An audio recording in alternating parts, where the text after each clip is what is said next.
Hello there, folks. Welcome back. So this week, we've got ourselves a kind of Knights deck, but not a Knights deck, but sort of okay, so I'm going to explain this shortly. I'm also putting the deck tech at the end. I know I keep moving it around. I like it at the end. So this is going to be a short description of what the deck is about. It is a Knight, Dino, Human deck. Okay, I'll point out exactly what those are and the quick interactions from that point forward. Okay, so I only have 3 values lieutenant. I'm going to let you know that. Yeah, I burned that, to say the least, to get there. So that was one thing. I believe I only have like 1 Adeline as well. So certain things there. So from there, what's the deck about? So it's primarily Knights, and you see a number of changelings, and that's where we're taking advantage of certain synergies. So what we have here, Imperial Lancer says double strike as long as you control a dino. That's a dino, and it's a knight, and it's a human. Everything should be a human in this, basically. I'll point that out. Everything should be a human for human synergy, so Thalia's Lieutenant just absolutely destroys stuff. Okay, second thing, Bloodline Pretender is another changeling, but it says whenever another creature of the chosen type enters the battlefield under your control, put a +1/+1 counter on it. You know, like the ones from Worthy Knight that are human knights that are producing from human knights. And let's just say it gets big fast. That's the kind of idea there. Plus Adeline producing humans. Yeah, anyway, that's the deck. I think I've explained all the creature types overall. Oh yeah, Circle of Loyalty. There's your knights. There. All right. We got it figured out. Oh, yeah. Tournament crowds. Whatever. Anyways, let's get in some games. See how it does. Deck text at the end if you want a little bit more description. We'll go into length. Okay, let's see. We've got Lancer into Knight into Pretender. Giving us a human. Giving us a dino. Into Circle of Loyalty. I mean, that's... Yeah. Yeah. I'll take it. Not a bad curve. Our opponent, however, has yet to figure out what the word curve means, as they're yet to figure out what a hand means. They're working in baby steps right now. Lazy Spark is too lazy to actually spark some ignition here. There we go. Tournament! I have words. Many of these words have something. Yeah, I can't believe that. Wow. Opponent. Rimrock Knight Hardcast. Sure. Nablak. We are going to... I can Veteran straight up. That's not really impressive. I think it's Worthy Knight and see if they have... and challenge them to the interaction.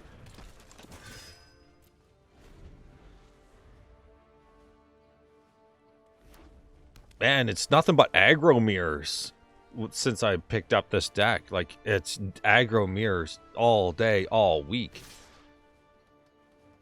I think Lancer's got a block. Pretty sure that's important. So let's have Lancer block. Even if they have a combat trick, chances are it's going to... okay, yeah, sure. That made 0 difference whatsoever.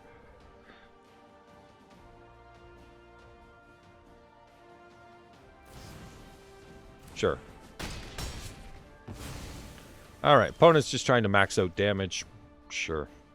That said, I should be mildly cautious with that. Anyways, new chump blocker. And we're going to name human. No blocks. No attacks. No. Worthy Knight stays there. Bloodline Pretender, hopefully he's just going to work his magic. And Tournament Grounds, I believe, prevents Knight from doing something. Or Knight of the Ebon Legion. Anyway, they find an Inspiring Veteran. They're going to find a few more things here in a second as I drop the Circle of Loyalty on their ass. So, Venerable Knight. Ding ding. Bloodline Pretender. Ding ding. Venerable Knight. Bloodline Pretender. Ding ding. Ding ding. Circle of Loyalty. Have a nice fucking day! They can trade this with all their board.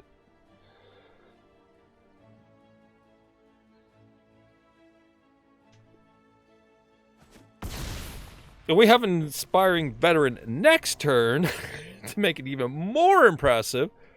I do have to watch out for Embercleave or the like. Claim Contender.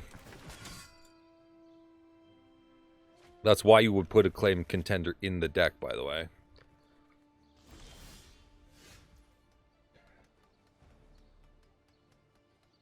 Okay, Inspiring Veteran's just the proper play here.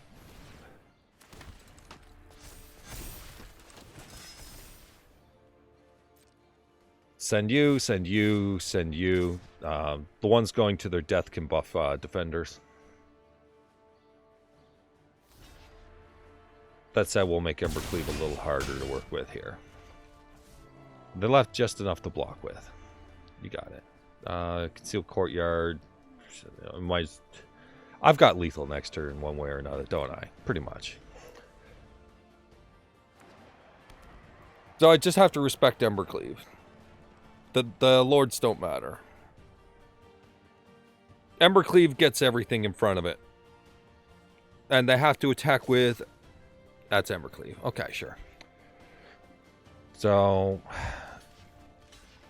Let's see. 3 and 4, that's... basically, that's 4 damage I would receive. That's not lethal. 4 not lethal. 4... So, 4 extra damage one way or another. Most of their shit dies in the process. They're probably going to take on the Worthy Knight, in which case then they'll need blockers.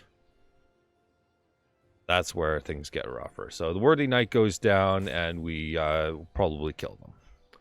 So Embercleave does not do the job here.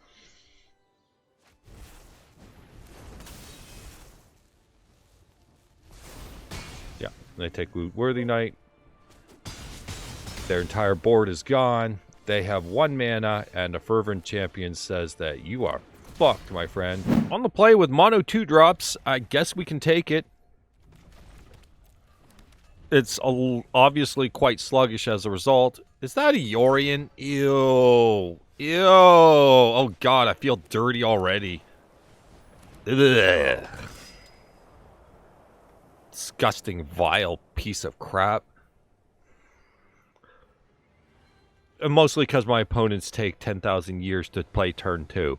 Or their opening hand. Or anything. Yorion players play so glacially slow. And the fact that I was able to say it at that pace and complete it kind of lends credence to exactly what the fuck I'm talking about with this one. Right? It's bad. It is so bad. Alright, I'm just gonna white up that one, and night. And I don't know what variant we're running into. It could be some joke thing, or it could be just board wipes and counter spells, and the Yorion serves 0 purpose in the deck. But still. This is an example of it just being way above their pay grade, really. They're just so slow. Narset, I guess.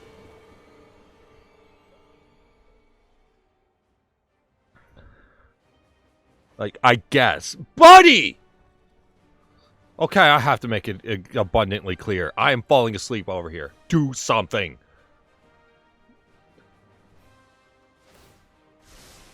Oh my god. So slow. The Meat Hook Massacre? Are you fucking kidding me? Alright, well, I mean, there's always plan B on this one.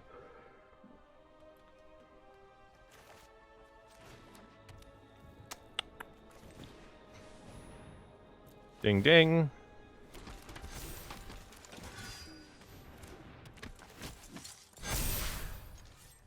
Fuck you, Narset. I'm killing this guy before it's a problem. This is the best option I have, is to kill them now before they come up with an out somewhere. It's all I've got, guys. Sorry. This is my plan. I kill them now.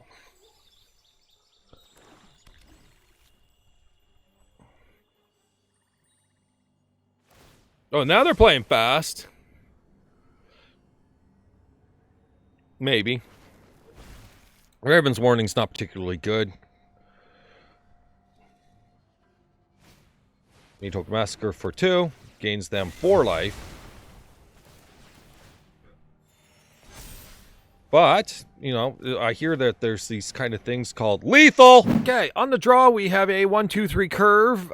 It's not incredible, but it's fine. It's very fair. So if we just kind of get smashed, then that makes sense. Dauntless Bodyguard also failing to achieve its task. Never mind, Venerable Knight says differently.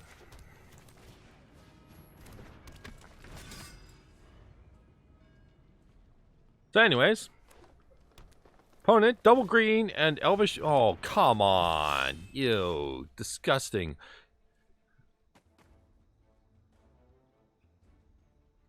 Piss off, you're the bad guy here.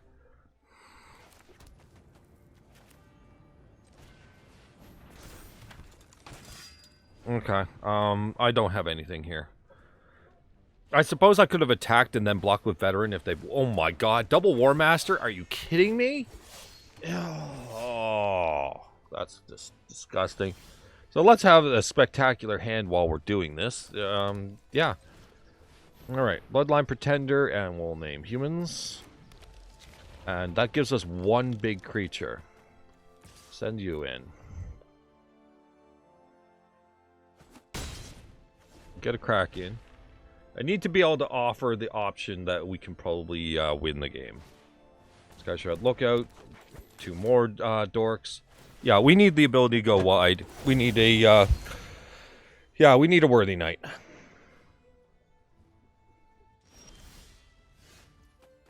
Not going to happen. Bloodline Pretender's just going to get chump blocked. So we need Embercleave. Gross.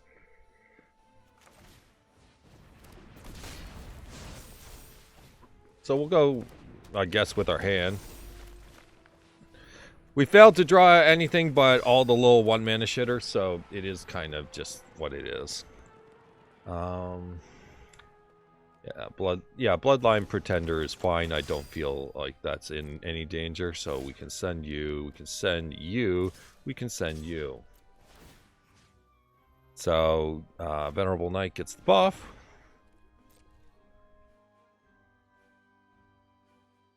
They can block with their 1/1s, but we're going to make them block with their 1/1s. That's definitely something we have to do.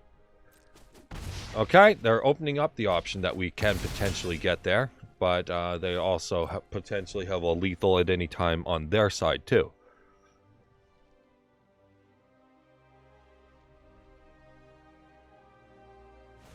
But they still have a full hand, I would like to add. They also are doing this on 2 lands. Because 2 lands all gas.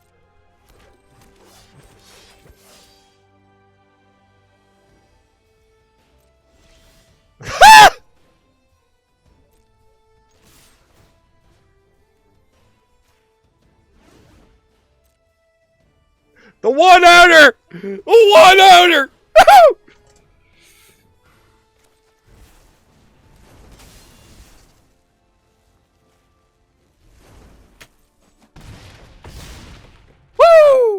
Okay, on the play, and we've got a go wide option, and yeah, we got stuff happening here, for sure.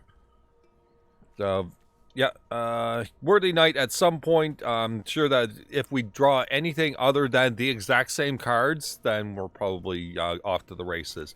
That said, how many times do you just draw the exact same cards you already have, and you're just like, really? And your deck just falls apart because it's only using a slice of your strategy. Our opponent is here suddenly. Llanowar Elves, you. Yeah, then if that's the case, shock, swing. They might want to trade. Prevent that 1/1 counter. Maybe. Our opponent may want to interact and realize this is not a linear game here. Also, for it to be linear, they have to at least pass priority and let the game move forward. Holy moly, are they sniffing the glue or what, buddy? Come on.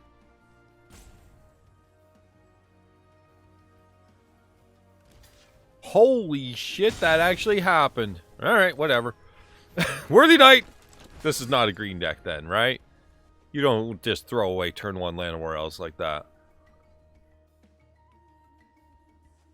Like, what's the joke? What's going on here? Elvish Clan Caller? You threw away your land anywhere else, though, yo.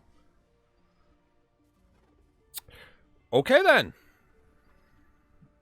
I think I'm going to opt for a kind of speedy jump here.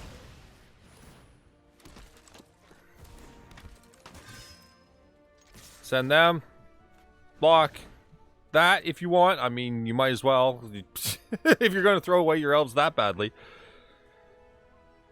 Elvish Clan Caller all alone is not doing much.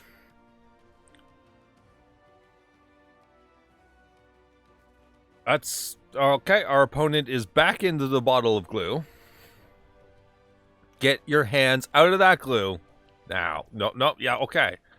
At least it's the Elmer School glue. You know, it's kind of safe stuff, so it's disgusting, but they're perfectly fine. They'll snap out of it. Pelt Collector, for your 1/1s or your 2/2s? Sure. A 2/2 Pelt Collector, not really helping. This is not helping either. It's just clogging the crap out of things. Yeah, sure, fine. Okay, they're clogging stuff up. We have an Inspiring Veteran to kind of bridge the gap. So we're okay there. Holy... Please hit confirm. Please hit confirm. Please hit confirm. This will be the best game ever. Please. Yes! I can't believe it. Okay.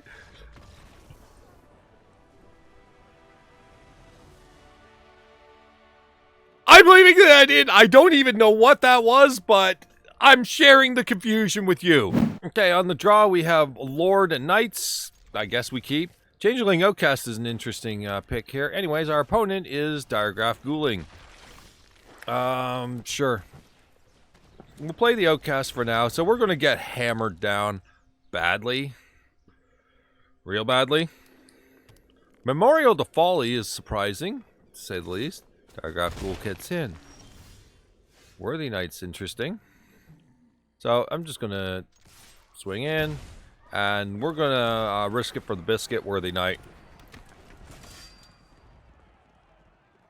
You play it on turn 2 and hope they don't have something fast enough. That's really all there is to it. Death Baron is acceptable. I can take that because we have Worthy Knight in play and we can chump block that garbage all day. Holy shit. Okay, so we have pretty much all our white mana. Do we need black really? No, it seems very minor in this deck.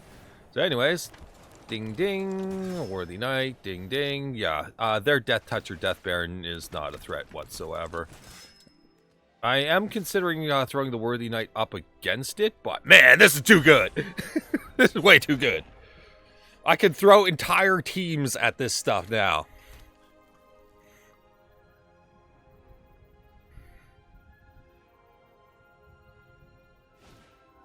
Another Diregraph Ghoul, okay, sure.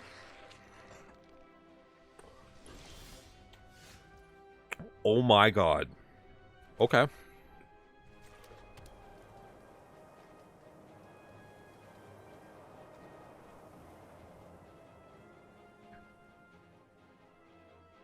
Well, I'm enjoying a lovely taste of food.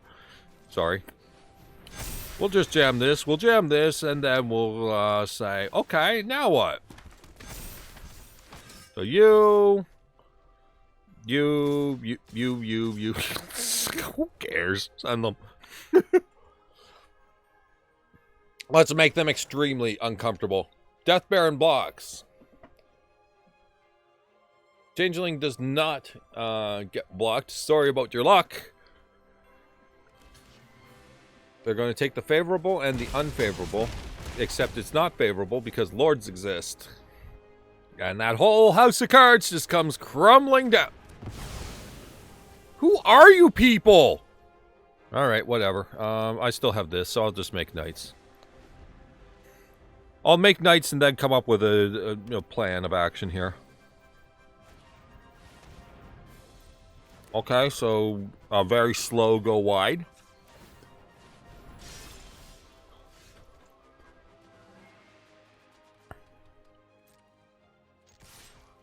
Yeah, let's just send it like this. I'm cool with this plan until we have an actionable plan.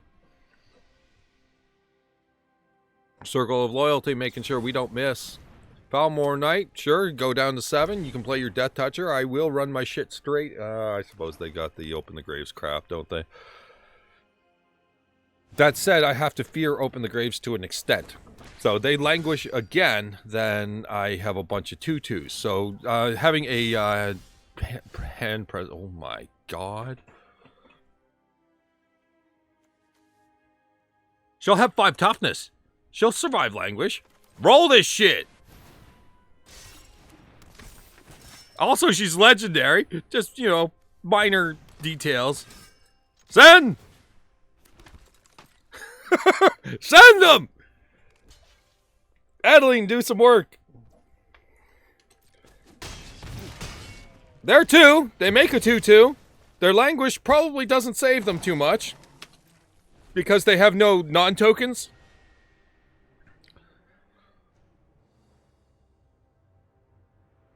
So it's a real good spot.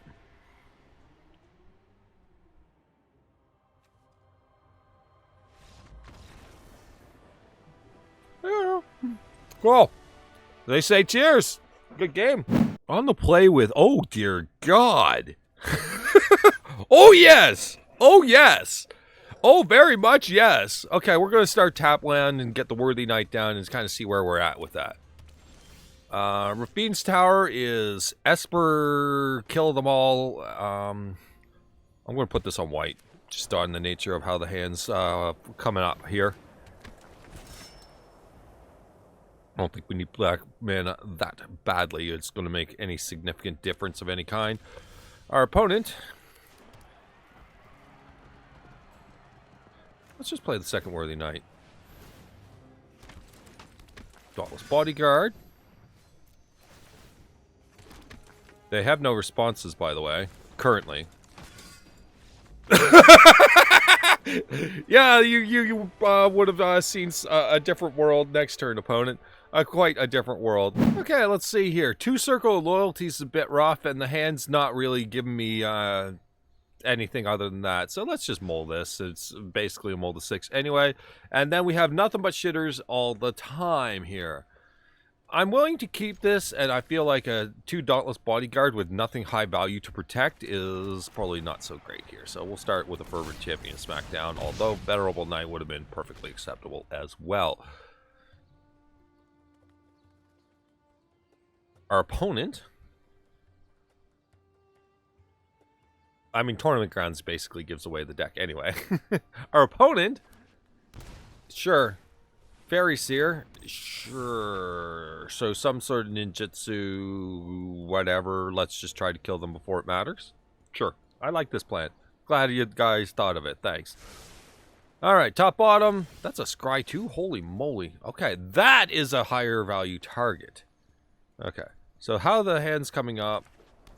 I believe our only real black cards, for the most part. Like, there's not many. So anyways. Venerable Knight. Venerable Knight. Smack around.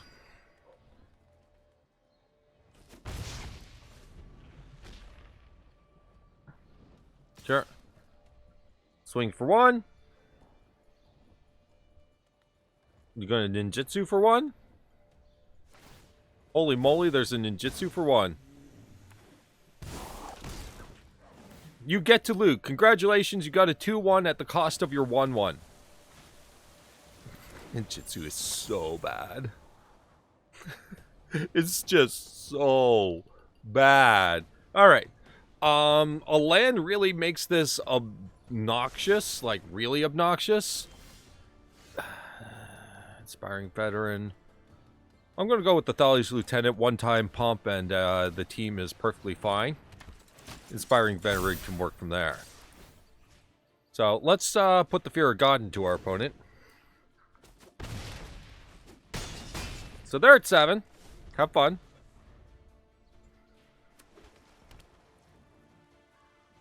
What do you do, opponent? You can ninjutsu something useless anyway, and I don't feel like you have enough threats to matter to me. You're tapped out, so whatever. Sure, you get to draw some cards. Congratulations.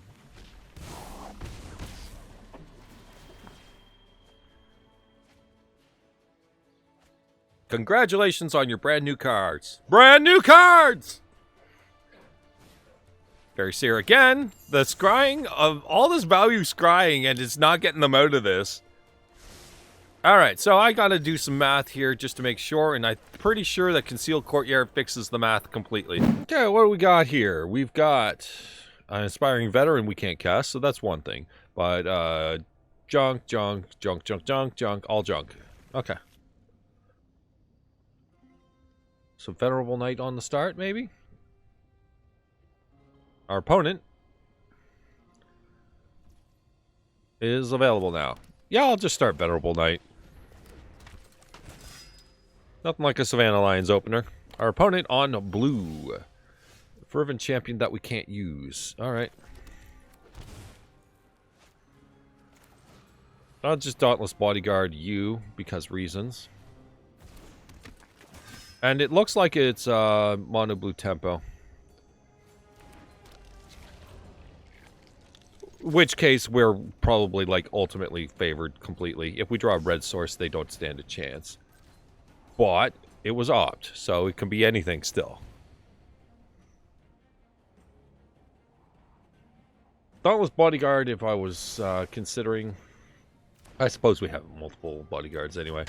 I would probably potentially put it on Universal Automaton and allow Venerable Knight to die in many cases. Yeah, okay. They were mono blue tempo and they didn't stand a chance. Okay, we're on the draw. We have the very, very flexible hand. I'm speaking of the Changeling. Yeah, okay, sure, why not?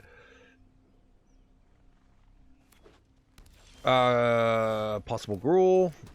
Changeling Outcast. That's our third land, which makes things potentially smoother. Potentially. Magda. Yeah. How do I feel about this part of the curve? I think I want to Thalia's Lieutenant immediately.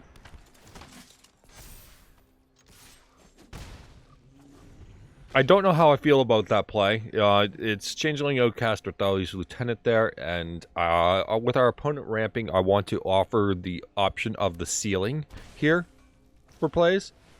Chandra. Are they going to Changeling the Chandra tokens? I'm sorry, what?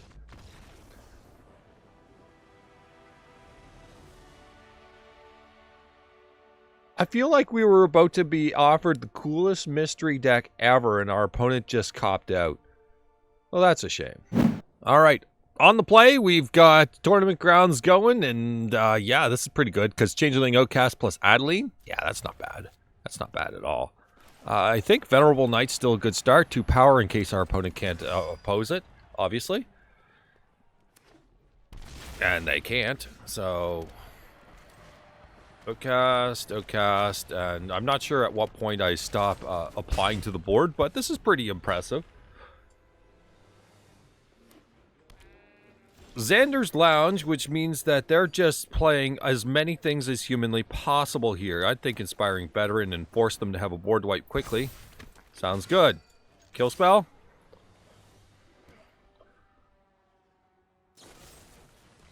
Yeah, of course it is. Okay, well, it's not Niv Mizzet then. It's just random crap. Go.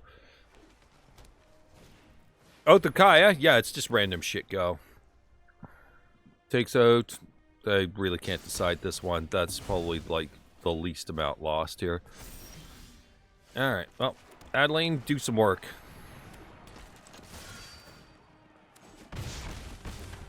They're 13. Need a little bit more help going here. So, if, that's unusual.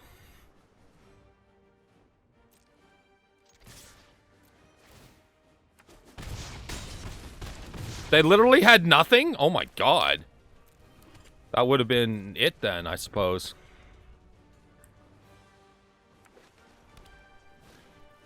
Bolus? That's it? No wonder you lost. You played crappy Bolus. Like, really crappy Bolus. Like, oh my god, why are you even bothering Bolus? No, I know you don't shame deck building, but at this point in time, that's a standard card. Guys, don't play that Bolus. You're going to end up doing this.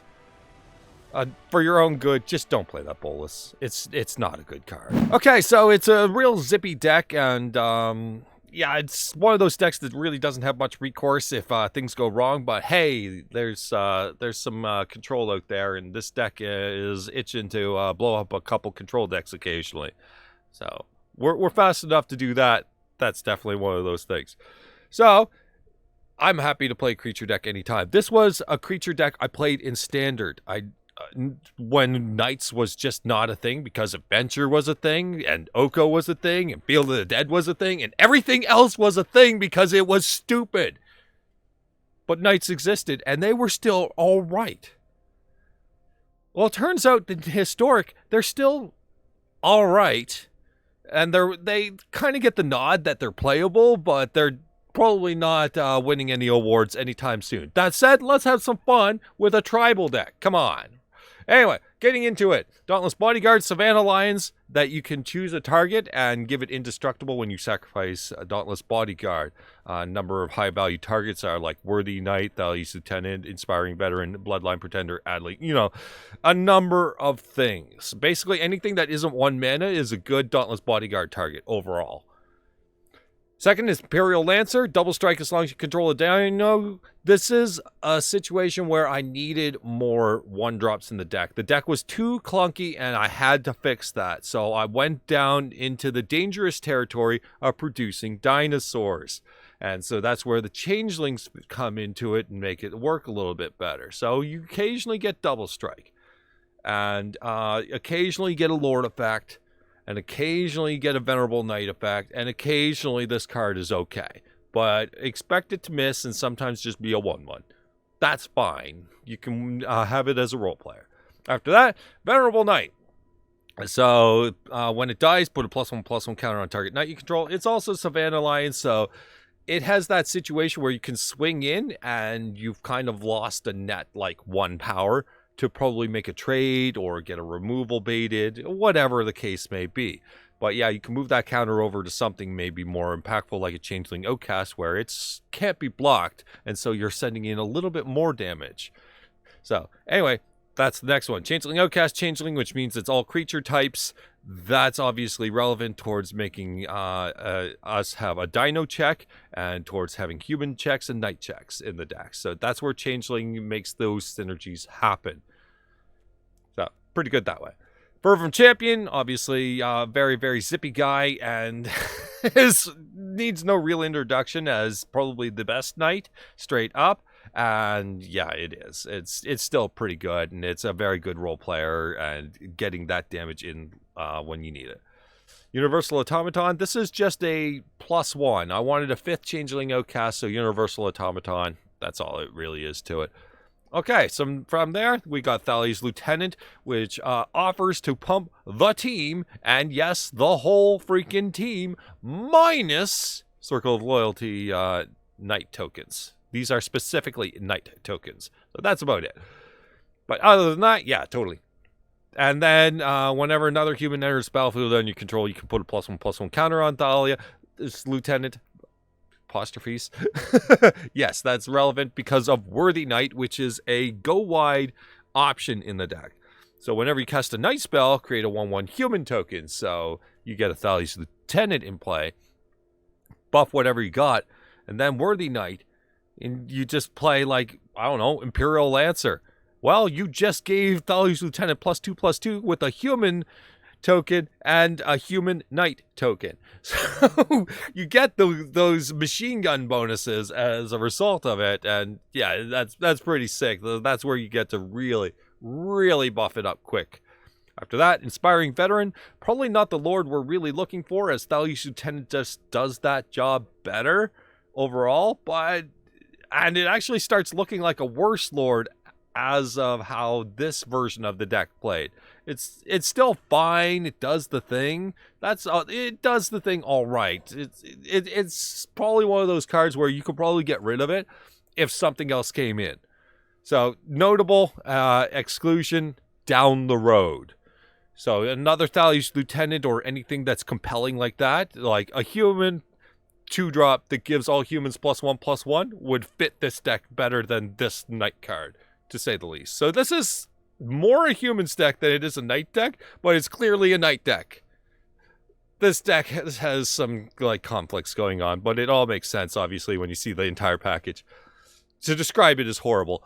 So after that, we have Adeline. So this just spits out more tokens. So you can cast this on turn 3 after Worthy Knight to get yourself a human token.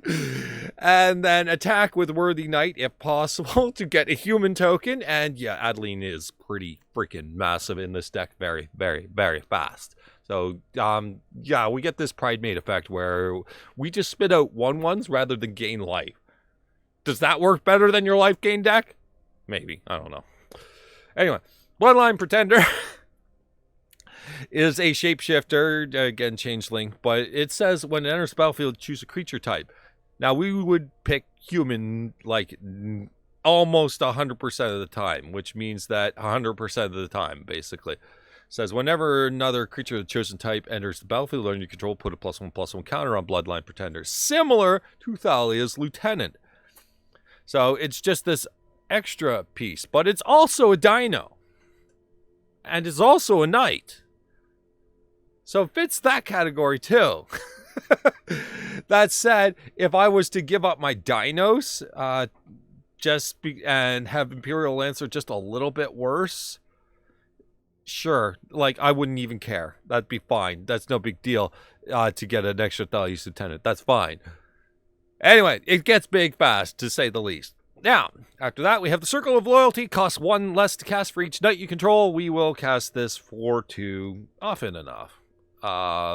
Just the little garbage creatures. Dauntless Bodyguards we can throw out and reduce cost without much regret, for example. So we can overextend to an extent of some extent of it. Anyway, it's an anthem. Creatures control get +1/+1, so that's a nice little bonus when it applies to all creatures. So Worthy Knight tokens, all the humans get it buffed. Also says whenever you cast a legendary spell, so that's where we offer more, more argument towards Adeline over a Bloodline Pretender, for example. Like I said, I don't have infinite wildcards here. Yeah, so an Adeline just works a little bit better into the deck, and it is what it is. But I neglected too much of this set, and a couple others, so it's just a side effect. But whenever you cast it, you get a White Knight token. Whenever you, so it doesn't fit the synergies, but you can cast it after the Circle of Loyalty to get an extra body. So, yeah, your opponent, like, you get the Circle of Loyalty out, opponent wipes the board, sure. And then you cast Adeline, and you got a 2/2, and then you cast your Fervent Champion, and you swing, and you get your 1/1. Anyway, deck goes wide. And more go-wide options definitely good. So I would definitely say extra Thalia, extra Adeline. Bloodline Pretender's nice, but there's better. And I would probably weigh on those a little bit more. So there is that. And then there's the Singleton Embercleave, which, yeah, when your creatures get big, it's nice to have a little bit of punch. And Embercleave is that punch. So we go around or we punch in. And I used to have a 2-2 split, but I found that a stronger board off Circle of Loyalty just happened to work a little bit better. Additionally, there's nothing really wrong with casting Circle of Loyalty on top of Circle of Loyalty because it is still a legendary spell that at least you can say, well, I made a 2-2. It's a 3-3. Oh, and it's on the board, of course, because of the loyalty. That's it. Anyway, mana is the lands, tournament grounds, making it all fit together, as nearly everything we cast here is affected by tournament grounds, actually, now that I think about it. Thalia's Lieutenant is the only one that does not get triggered. Yeah, that's it. So Thalia's Lieutenant, you have to be able to produce white mana. Somehow, I have the feeling like these lands might be able to produce white mana, and you might be fine.